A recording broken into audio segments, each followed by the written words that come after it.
The law is, do not hate an Egyptian. It's an amazing law, amazing.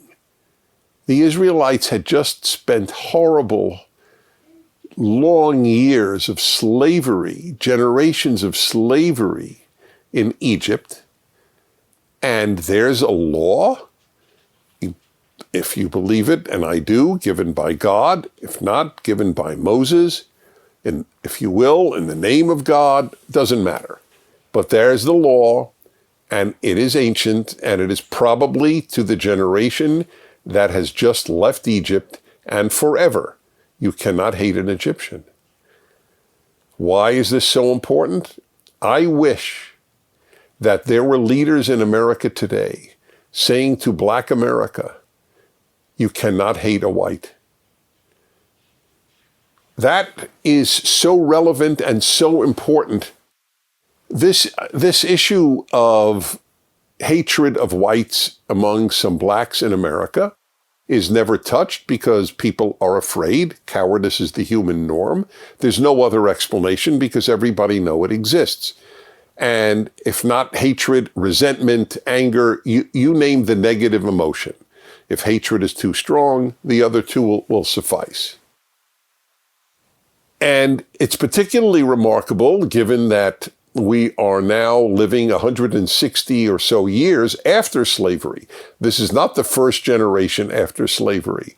This is 160 years later, and there is still a great deal of hatred and resentment. Now, of course, there was Jim Crow and racism in the meantime. It's not like the day slavery ended, treatment of blacks was wonderful throughout America. I'm not claiming that. I know that. But certainly in the post-World War II era, and certainly in the civil rights era and on, the reasons for a black to resent whites certainly receded. And I would like to remind people that unlike the Egyptians, vast numbers of American whites died in a war that ended slavery. Just that's important. No Egyptians died fighting Pharaoh's slavery. So this is a really big deal.